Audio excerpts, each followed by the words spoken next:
Bode Miller, good morning. Congratulations. Thanks. Has this sunk in yet? First American in 22 years?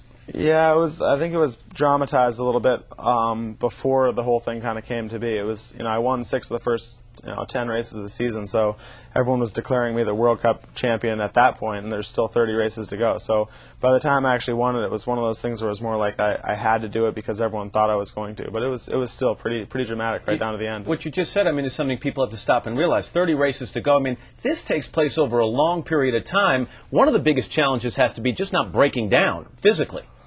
Yeah, and mentally. Mentally I would say more. We train for the physical aspect, but you never can prepare for the kind of mental strain that goes on, especially when you do something strange like winning that many in the very beginning, because all of a sudden, it's never been done before, and the media just swarms, and they disregard every other racer on the World Cup and focus 100% on you, and that's not an advantage at that point. As I said in the introduction, a lot of attention paid to you because of your physical prowess and your skiing talent, but also because you are a guy who likes to buck the system a little bit. You've complained about some of the things that go on out there. You don't like your media obligations, so you must be thrilled sitting here across from me right now. You're not a fan of the grueling schedule of the season. You don't think there's enough prize money in the sport, and you don't think this country pays enough attention to skiing as opposed to other sports. Have I left anything out?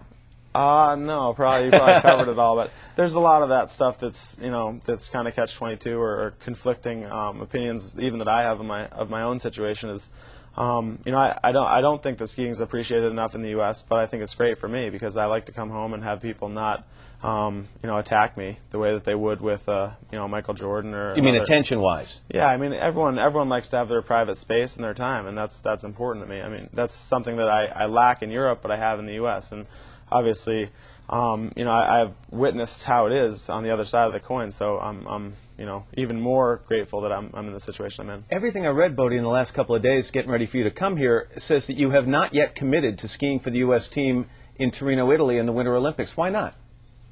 Well, it's just what I was saying. It's the idea of the Olympics is great, to go and to compete on the world stage and do some dramatic, unbelievable athletic feat, but the reality is that once the Olympics is done, I would have to deal with essentially a backlash of media obligations and sponsorship obligations that goes on for 5 years. That is stuff that I don't have any enjoyment. There's a financial benefit, but there's stuff that lasts the rest of your life. So hanging on to a gold medal or two wouldn't compensate for that, maybe for that short period of time where they hound you? Well, what are you going to do with a gold medal? At that point, it's the experience of going to the Olympics. As soon as it's done, you can reflect back and think that you're the greatest and think that how awesome you are. Then you can give high fives to everyone else who thinks how awesome you are. But at that point, you're kind of done. It's all in the past, and it's a process of building up and going to the Olympics. That's a really, really valuable experience, I think. When will you make this decision? They're in what, February? Yeah, I know. As of now, you could make it right now. Yeah. Would be fine. Right on the air here would be good. There's no change to my schedule really, so I'm not very pressured right now. My ski team, I think, wants me to make the decision, but they only want me to make the decision if it's a yes. So, I think everyone's willing to wait, and I just want to let this whole thing mellow out a little bit into the summer and do my normal training, and then we'll see where things go. I hope you make the decision to go because it'd be fun to watch you there. And good luck and congratulations on the World Cup title. Great to meet you.